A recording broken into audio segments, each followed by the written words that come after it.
ចឹងការពីវីដេអូមុនខ្ញុំបានបង្ហាញតាក់ទងជាមួយនឹងផ្នែកផ្សេងៗរបស់ទាំងកម្មវិធីវត្តរបស់យើងចឹងនៅថ្ងៃនេះដែរខ្ញុំនឹងលើកយកចំណុចមួយតាក់ទងជាមួយនឹងការងារនៅលើ Quick Access Toolbar របស់យើងណាបាទចឹងអ្នកនរគ្នាប្រកាសជាស្គាល់ហើយតាក់ទងជាមួយនឹង Quick Access Toolbar របស់យើងគឺវានៅផ្នែកខាងលើខាងឆ្វេងនេះបាទចា៎នេះយើងហៅ Quick Access Toolbar អញ្ចឹងតាមវីដេអូមុនអ្នកនរគ្នានឹងបានដឹងហើយចឹងចឹងនៅលើវីដេអូនេះដែរខ្ញុំនឹងបង្ហាញបន្ថែមទៀតតាក់ទងជាមួយនឹងថាតើការងារនៅលើ Quick Access Toolbar ហ្នឹងយើងធ្វើការងារឲ្យបានខ្លះនៅលើហ្នឹងណាបាទហើយនៅពេលដែលបានយើងត្រូវទៅយកវាបែបម៉េចខ្ញុំនឹងបង្ហាញនៅលើវីដេអូនេះតើអញ្ចឹងទី1គឺខ្ញុំនឹងបង្ហាញតាក់ទងជាមួយនឹងការចល័តឬក៏យើងហៅថាបដូរទីតាំងបាទរបស់ Quick Access Toolbar ហ្នឹងបានន័យថាខ្ញុំអត់ចង់ដាក់វានៅលើទេខ្ញុំចង់ដាក់វានៅខាងក្រោមនេះវិញត្រូវធ្វើម៉េចបាទទី2ការលាក់វាណាអញ្ចឹងខ្ញុំអត់ចង់បង្ហាញនៅពេលខ្ញុំចេះអស់ខ្ញុំចង់លាក់វាតែម្ដងអញ្ចឹងខ្ញុំចង់លាក់វាអញ្ចឹងខ្ញុំត្រូវធ្វើម៉េចបាទហើយមួយទៀតគឺការបន្ថែមបន្ថយមុខងារនៅលើ Quick Access Toolbar ហ្នឹងតែម្ដងណាបាទតែអញ្ចឹងកុំឲ្យខាតពេលខ្ញុំនឹងធ្វើការបង្ហាញតែម្ដងតាក់ទងជាមួយចំណុចទី1អញ្ចឹងតាក់ទងជាមួយការចល័តបានន័យថាទីតាំងរបស់ Quick Access Toolbar ហ្នឹងវាអាចបាទនៅខាងលើនៃ ribbon ហើយនៅខាងក្រោមនៃ ribbon អញ្ចឹងអ្នកទាំងអស់គ្នាចង់ដូរអ្នកទាំងអស់គ្នាក៏រាន់តែបាទចុចនៅកន្លែងព្រួញបាទផ្នែកខាងស្ដាំនៃ Quick Access Toolbar ហ្នឹងមកคลิกលើហ្នឹងមកអញ្ចឹងវានឹងបង្ហាញបាទត្រប់ចូលមកឲ្យបែបនេះអ្នកទាំងអស់គ្នាអូនមកក្រោមណាបាទមកក្រោមអ្នកទាំងអស់គ្នានឹងឃើញមានពាក្យថាបាទ so below the បាទ ribbon ណាបាទអ្នកទាំងអស់គ្នាយកមួយហ្នឹងមកអញ្ចឹងវានឹងធ្វើការបដូរបាទ ribbon សុំទោសបាទយើងនឹងធ្វើការបដូរ Quick Access Toolbar របស់យើងមកក្រោមនៃ ribbon ណាអញ្ចឹងអ្នកទាំងអស់គ្នាស្គាល់ ribbon ណា ribbon មកនេះពីផ្នែកនៃ menu យើងខាងលើនេះមកដល់ខាងក្រោមនេះបាទមកដល់ហ្នឹងហើយខាងក្រោមនេះទៀតអាហ្នឹងបានន័យថានៅក្រោមវាអីអញ្ចឹងបានន័យថាយើងដូរបាទ Quick Access Toolbar របស់យើងហ្នឹងមកខាងក្រោមនៃ ribbon បើយើងតើចង់ចល័តវាទៅលើវិញបាទចុចព្រួយនៅកន្លែងនោះវិញមកបាទហើយយើងរើសពាក្យថាបាទ so បាទ above the ribbon វិញណាបាទ above បានពីខាងលើអញ្ចឹងបាទអញ្ចឹងអានេះតាក់ទងជាមួយនឹងចំណុចទី1នេះគឺមានប៉ុណ្្នឹងទេបាទគ្រាន់តែយើងចេះចល័តវាឡើងលើឬក៏បាទចល័តវាចុះក្រោមតើចំណុចទី2តាក់ទងជាមួយនឹងបាទការលាក់បាទ Quick Access Toolbar របស់យើងហ្នឹងបាទអញ្ចឹងក្នុងករណីយើងចេះហើយបានន័យថាអូខ្ញុំការងាររបស់ខ្ញុំអត់ចង់ប្រើសម្រាប់ Quick Access Toolbar ហ្នឹងទេខ្ញុំចង់លាក់វាចេញបាទភាសាតែមុខងារមួយចំនួនហ្នឹងខ្ញុំអាចចូលទៅរកអីបានអញ្ចឹងណាតែអ្នកនរគ្នាអាចចុចបាទកន្លែងព្រួញដល់ហ្នឹងមកបាទហើយយើងយកមកខាងក្រោមយើងនឹងឃើញមានពាក្យមួយពាក្យថាបាទហើយបាទ Quick Access Toolbar ហើយវិធីមួយទៀតអ្នកនរគ្នាអាចបាទនៅខាងស្ដាំនេះអ្នកនរគ្នាឃើញព្រួញមួយបាទចុចលើហ្នឹងមកអ្នកនរគ្នានឹងឃើញមានពាក្យថាបាទហើយ Quick Access Toolbar ដូចគ្នាអញ្ចឹងយើងយកពីហ្នឹងមួយណាក៏បានដែរហើយវិធីមួយទៀតអ្នកនរគ្នាចូលទៅក្នុង file ហើយយកវាថា option នៅខាងក្រោមនេះបាទចុចលើហ្នឹងមកបាទបន្តមកទៀតអ្នកនរគ្នានឹងឃើញមានពាក្យថា Quick Access Toolbar នៅផ្នែកខាងឆ្វេងនេះចុចលើហ្នឹងមកបាទអ្នកនរគ្នានឹងឃើញមានពាក្យមួយទៀតបាទ so ណាបាទយើងthích vào này số Quick Access Toolbar យើងដោះកន្លែងហ្នឹងក៏វាបាត់ដែរណាបាទអញ្ចឹងខ្ញុំចុចដោះកន្លែងនេះមកហើយយើងអូខេមកអញ្ចឹងយើងនឹងឃើញ Quick Access Toolbar យើងបាត់ហើយបាទអញ្ចឹងបើយើងចង់យកវិញត្រូវធ្វើម៉េចបាទនៅលើនេះអត់មានអីយើងទេបាទអញ្ចឹងនៅក្នុងការចូលទៅយកវិញបាទអ្នកនរគ្នាអាចចូលទៅក្នុង file នឹងដដែលបាទហើយយក option ដដែលមកបាទអញ្ចឹងយើងនៅត្រង់នេះយើងយកកន្លែង Quick Access Toolbar នេះដដែលណាបាទយក Quick Access Toolbar ហើយយើង tick លើកន្លែងនោះវិញមកបាទហើយយើងអូខេនោះកន្លែងនេះយើង tick វាវិញ tick បាននេះបង្ហាញបើយើងដោះ tick បានន័យថាបាទអត់បង្ហាញហើយនៅកន្លែងនេះវាមានឲ្យយើងរើសទៀតបានន័យថាយើងចង់បាននៅខាងលើឬក៏ខាងក្រោមនៃ ribbon បើយើងចង់ក្រោមឬក្រោមមកបានន័យ below ខាងក្រោមអញ្ចឹងណាបាទ above វាខាងលើអញ្ចឹងយើងរើសនឹងមកហើយយើងឲ្យអូខេមកចានេះតកតងជាមួយនឹងបាទការលាក់និងការបង្ហាញរបស់យើងបាទហើយតើតើមួយលាក់នឹងបង្ហាញដែរអ្នកនរគ្នាអាចធ្វើនៅត្រង់នេះក៏បានដែរបើចាំចូលទៅក្នុង file តែម្ដងអ្នកនរគ្នាលាក់បាទអ្នកនរគ្នាអាចចូលនៅលើហ្នឹងក៏បានដែរបាទយកនៅត្រង់កន្លែង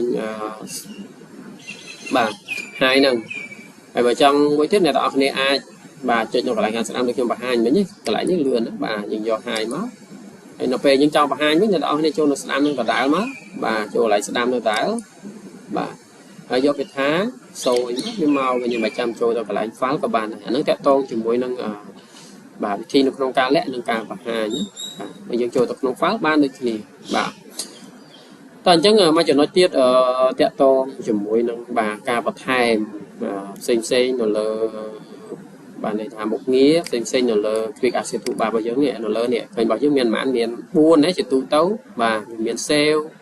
បាទមាន undo មាន redo បាទមាន open ចឹងទៅអញ្ចឹងបើយើងចង់ធ្វើការផ្លាស់ប្ដូរណាចង់ដកចេញឬក៏បន្ថែមមុខងារថ្មីវិញបាទយើងគ្រាន់តែចុចកន្លែងព្រួយតែអញ្ចឹងមកនៅក្នុងវាមាននេះឃើញមាន new មានអីចឹងទៅនេះអ្វីដែលយើងនេះហ្នឹងវាមាន automatic save នៅខាងឆ្វេងនេះបាទនេះយើងអត់ចង់បានយើងដោះវាចេញក៏បាននៅកន្លែងហ្នឹងនេះ automatic save យើងចង់ដោះវាចេញក៏បានដែរបាទមិនមែនអានេះទេយើងចង់ដោះចង់ដាក់យើងមើលនៅលើហ្នឹងមកហើយនៅក្នុងនេះមានទៀតណា open យើងអត់ចង់បាន open ទេអ្នកនរគ្នាអាចដោះចេញដូចគ្នាមកឃើញវាសល់តែ3ឃើញលើហ្នឹងឯងបាទយើងចង់បន្ថែមវាទៀតថាខ្ញុំចង់បន្ថែមទៅលើ draw table យើងបន្ថែមបែបហ្នឹងវាមក draw table វិញបាទប៉ុន្តែក្នុងករណីដែលយើងថាអូខេខ្ញុំចង់បន្ថែមច្រើនទៀតបាទអញ្ចឹងអ្នកនរគ្នាអាចបន្ថែមបានបាទអញ្ចឹងនៅលើនេះវាមានបាទមុខងារមួយចំនួនហ្នឹងយើងអាចធ្វើការបន្ថែមបន្ថយបានប៉ុន្តែបើយើងចង់បានសួរថាយើងចង់បានលើសពីនឹងទៀតបានអត់ឧទាហរណ៍ថាមាននៅក្នុងនេះមានមុខងារទៅប្រហែលហ្នឹងខ្ញុំអត់ចង់បានវាទាំងអស់ហ្នឹងទេអញ្ចឹងខ្ញុំចង់បានអាផ្សេងពីនឹងទៀតបានអត់បាទបានដូចគ្នាអ្នកទាំងអស់គ្នាគ្រាន់តែចូលទៅក្នុងនឹងដដែលមកបាទហើយយើងយកពាក្យមួយទៀតបាទយើងយកពាក្យថា more comment បាទ comment ហ្នឹងបាទយើងយកលើហ្នឹងមកអញ្ចឹងវានឹងលោតមកដល់ទាំង quick access toolbar នេះដូចគ្នាអញ្ចឹងនេះឬយើងចូលលើមិញក៏បានដែរបាទចូលតាមរយៈ file បាទហើយយើងយកពាក្យថា option នៅខាងក្រោមដូចមិញដូចយើងទៅលាក់ហ្នឹងបាទដូចគ្នាណាបាទយើងយកពាក្យថាបាទ quick access toolbar អញ្ចឹងវិធីហ្នឹងចូលបានដូចគ្នាចឹងនៅត្រង់ quick access toolbar នេះដែរអ្នកទាំងអស់គ្នាចង់បានមុខងារណាមួយអ្នកទាំងអស់គ្នាមើលនៅផ្នែកខាងឆ្វេងនេះបាទផ្នែកទី2នេះឆ្វេងហើយកណ្ដាលនេះអញ្ចឹងអ្នកទាំងអស់គ្នាមើលនៅត្រង់ហ្នឹងមកអ្នកទាំងអស់គ្នានឹងឃើញហើយមានតាក់ទងជាមួយនឹងមុខងារអស់ហ្នឹងអ្នកទាំងអស់គ្នាអាចធ្វើការជ្រើសរើសឥឡូវទៀតថាខ្ញុំចង់ដាក់ទៅលើស្អី copy ឬក៏ឥឡូវខ្ញុំយកមួយសិនមើលនៅខាងក្រោមនេះយើងមានច្រើនទៀតណាបាទឧទាហរណ៍ខ្ញុំចង់ប្រើ numbering ឧទាហរណ៍ណាបាទខ្ញុំចុចលើវាមកហើយខ្ញុំយកពាក្យថា add នេះអញ្ចឹង add វាមកស្ដាំនេះមិនន័យយើងដាក់ណាបាទអញ្ចឹងអាចចំណុចខាងស្ដាំនេះវានឹងបង្ហាញអញ្ចឹងអាណាយើងអត់ចង់បានយើងចុចលើវាវិញមកឧទាហរណ៍ថា new file យើងអត់ចង់បានទេបាទអញ្ចឹងយើងគ្រាន់តែ select លើមុខងារណាមួយដែលយើងអត់ចង់បានហើយយើងយក remove ចេញមកអញ្ចឹងវាបាត់ពីលើផ្នែកខាងនេះផ្នែកខាងលើនេះបាទនេះបាទបើយើងមាននៅហ្នឹងបានន័យថានៅពេលយើងអូខេទៅវានឹងបង្ហាញនៅខាងលើនេះតែម្ដងឡើយទៀតថាដូច redo អីខ្ញុំអត់ប្រើទេខ្ញុំលុបចេញបាទ undo ខ្ញុំអត់ប្រើដែរបាទ open បាទខ្ញុំប្រើ open ចុះហើយខ្ញុំយកមើល file មួយចំនួនប្រភេទមួយចំនួនទៀតឧទាហរណ៍ដូចនៅក្នុងនេះវាមានមុខងារមួយទៀតបាទវាមានឧទាហរណ៍ថា page setup ចឹងចុះខ្ញុំចង់ប្រើវាណាបាទអញ្ចឹងខ្ញុំ add វាចូលមកណាអានេះតើតើមួយការបន្ថែមបន្ថយទេហើយមួយទៀតគឺតកតងជាមួយនឹងចល័តមានន័យថាអាណានៅលើគេវានៅផ្នែកខាងឆ្វេងណាបន្តមករីតគ្នាមកចឹងអ្នកនរគ្នាអាចធ្វើការបដូរទីតាំងទៀតបានន័យថានេះវាមានព្រួយឡើងលើចុះក្រោមអញ្ចឹងខ្ញុំចង់ឲ្យមកលើវិញមកក្រោមវិញចល័តមកក្រោមមកបាទឃើញទេអញ្ចឹងយើងត្រូវចេះចល័តអស់ហ្នឹងអញ្ចឹងហើយយើងហើយយើងគ្រាន់តែអូខេមកបាទចុចអូខេមកអញ្ចឹងមើលនៅលើ quick access toolbar របស់យើងវានឹងមកបែបហ្នឹងឯងមកតាមអ្វីដែលយើងរៀបនៅក្នុងកន្លែងវិញហ្នឹងណាបើយើងអត់ចង់បានទេថាខ្ញុំចង់បានមកដើមវិញបាទអ្នកទាំងអស់គ្នាគ្រាន់តែធ្វើការជ្រើសរើសអ្វីដែលយើងចង់បានទៅដើមអាចដោះវាចេញវិញបាទហើយបន្ថែមមកវិញមកមានអានេះជាទូទៅមាន save អញ្ចឹងមានអីទៀតមាន undo មាន redo បាទបន្ថែមវានៅលើនឹងតែម្ដងវិញក៏បានដែរអានេះតកតងជាមួយនឹងការងារនៅលើ quick access toolbar របស់យើងនេះអញ្ចឹងអ្នកទាំងអស់គ្នាត្រូវចេះអស់ហ្នឹងបាទហើយនៅលើវីដេអូនេះខ្ញុំមានប៉ុណ្្នឹងទេបង្ហាញបាទហើយសម្រាប់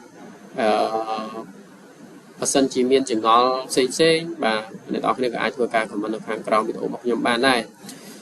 ហើយកុំភ្លេចជួយចែករំលែកទៅគ្នាយើងដែលគាត់ចង់រៀនបាទហើយគាត់អត់មានពេលទៅរៀនបាទអញ្ចឹងខ្ញុំនឹងធ្វើការផុសវីដេអូហ្នឹងបាទមួយសប្តាហ៍ប្រហែលជា2ឬក៏3បាទនៅលើ channel របស់ខ្ញុំហើយរាល់សំណួរអ្នកនរគ្នាអាចធ្វើការ comment បានខ្ញុំនឹងព្យាយាមធ្វើបាទវីដេអូឆ្លើយតបបាទសម្រាប់គ្នាយើងដែលបាទមានចង្អល់បាទអញ្ចឹងអរគុណជួបគ្នានៅវីដេអូក្រោយៗទៀតបាទ